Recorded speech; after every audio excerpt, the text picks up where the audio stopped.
Good evening everyone. শতাব্দীর কিচেনে আপনাদের সবাইকে স্বাগত জানাই। আজকের রেসিপি অনুষ্ঠান বাড়ির মতো ছাঁচড়া। এই পদ্ধতিতে এবং যদি প্রতিটা স্টেপ বাই স্টেপ ফলো করে রান্নাটি করেন তাহলে এই রেসিপিটি টেস্ট সম্পর্কে বলার অপেক্ষা রাখে না। তাহলে চলুন শুরু করা যাক বাঙালিদের ভীষণই প্রিয় ছাঁচড়া।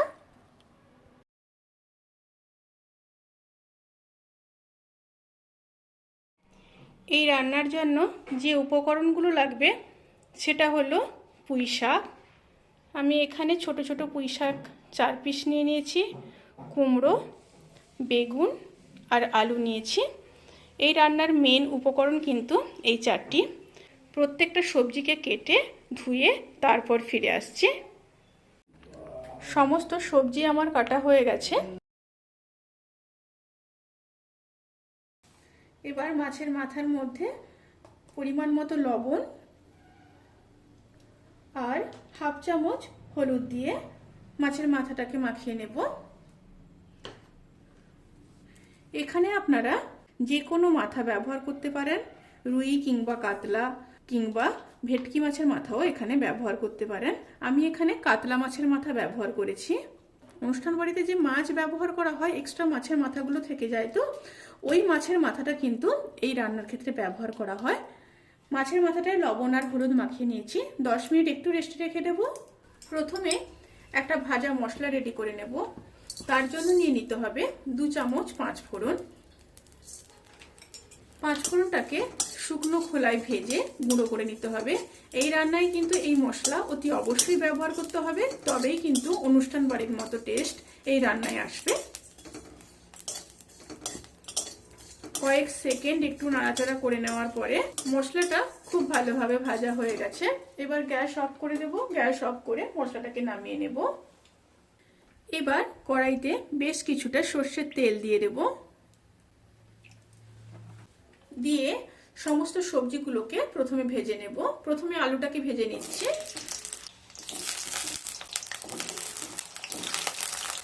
খুব সামান্য লবণ দিয়ে দিলাম। আলুটাকে হালকা ব্রাউন কালার করে ভেজে নিতে হবে। সমস্ত আলুগুলোকে হালকা ভেজে নিয়েছি। এবার তুলে নেব।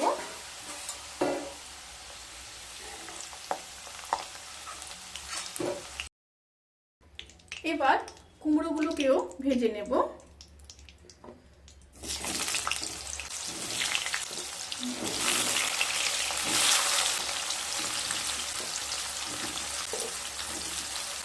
সামান্য লবণ দিয়ে দেব।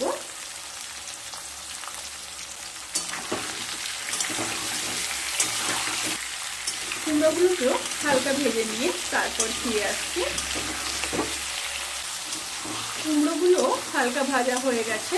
এবার কুমড়োগুলোকেও তুলে নেব।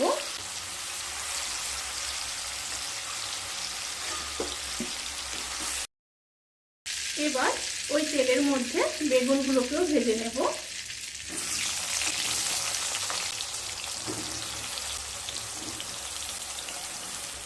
সামান্য লবণ দিয়ে দিলাম। এবার একটু নেড়ে নিচ্ছি। বেগুনগুলোকেও হালকা ভেজে নিয়ে ফিরে আসছি। বেগুনগুলো খুব সুন্দরভাবে ভাজা হয়ে গেছে। এবার বেগুনগুলোকে তুলে নেব। এই রান্নার ক্ষেত্রে কিন্তু সমস্ত সবজিকে ভেজে রান্না করলে তবেই কিন্তু তরকারির টেস্ট খুব ভালো আসবে। এবার কড়াইতে আরো কিছুটা তেল দিয়ে দেব। তেলটা গরম হয়ে গেছে। মাছের মাথাটা এবার দিয়ে ভেজে নেব।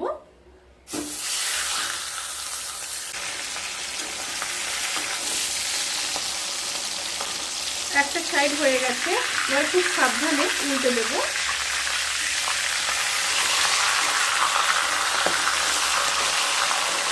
দুটো সাইডকে খুব ভালোভাবে ভেজে নেব। মাছের মাথাটা খুব ভালোভাবে ভাজা হয়ে গেছে। এবার মাথাটাকে একটু ভেঙে নেব।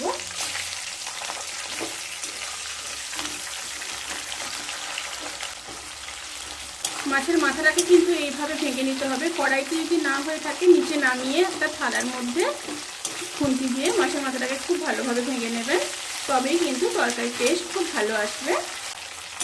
আবারও একটু ভালোভাবে ভেজে নেব। মাথাটা ভাজা হয়ে গেছে, এবার তুলে নেব।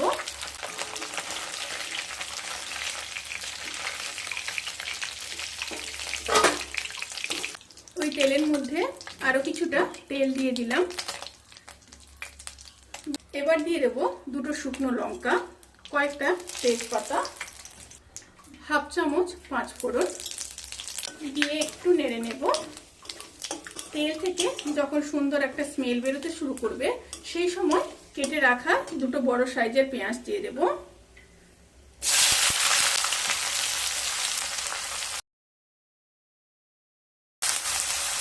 পেঁয়াজ দিয়ে একটু নেড়ে নিলাম। এবার রসুন বাটা দিয়ে দেব। এখানে একটা রসুনের গোটা রসুনটাই ব্যবহার করেছি। পেঁয়াজ আর রসুনকে খুব ভালোভাবে ভেজে নিতে হবে।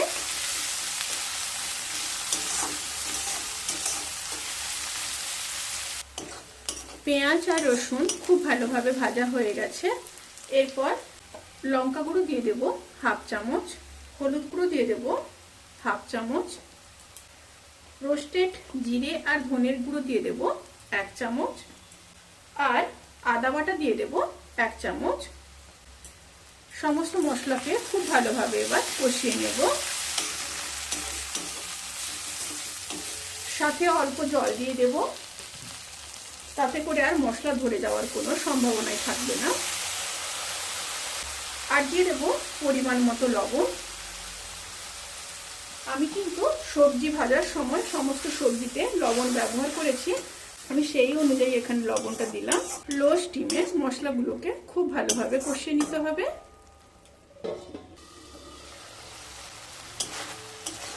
মশলাগুলো খুব সুন্দরভাবে কষানো হয়ে গেছে। এরপর ভেজে রাখা আলুগুলোকে দিয়ে দেব।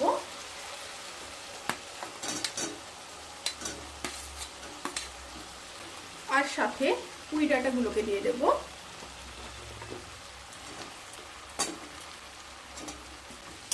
আলু আর পুঁই ডাঁটাকে মশলার সাথে খুব ভালোভাবে মিশিয়ে 5 থেকে 7 মিনিট ঢাকা দিয়ে লো স্টিমে হতে দেব।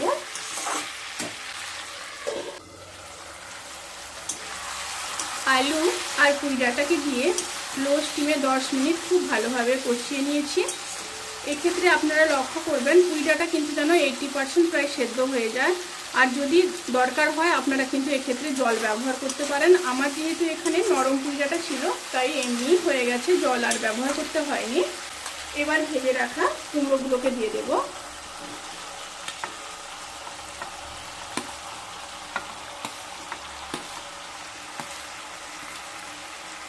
কুমড়ো দিয়ে আবারও মশলার সাথে খুব ভালোভাবে মিশিয়ে নেব। এই সময় পুঁই শাকগুলোকেও দিয়ে দিতে হবে।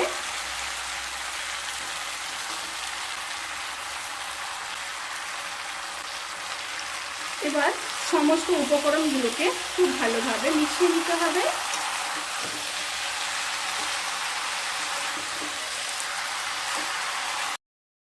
আবারও ঢাকা দিয়ে মিডিয়াম স্টিমে 3 থেকে 4 মিনিট হতে দেব।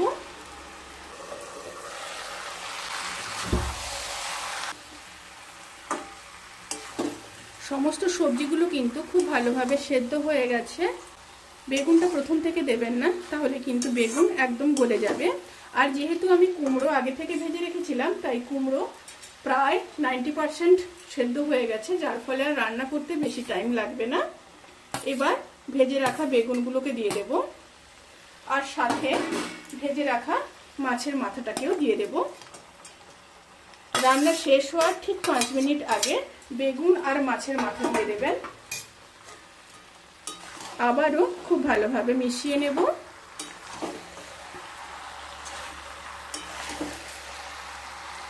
ভালোভাবে মিশিয়ে নিয়ে ঢাকা দিয়ে আবারও 2 থেকে 3 মিনিট মিডিয়াম স্টিমে হতে দেব।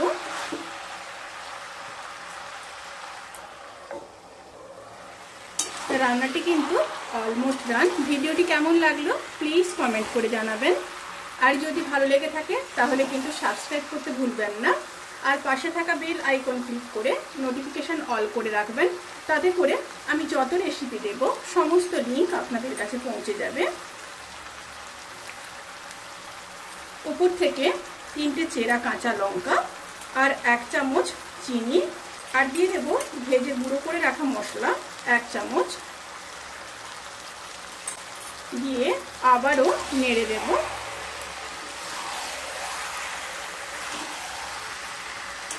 ভালোভাবে মিশিয়ে নিয়ে গ্যাস অফ করে ঢাকা দিয়ে 15 থেকে 20 মিনিট স্ট্যান্ডিং টাইমে রেখে তারপর সার্ভ করব।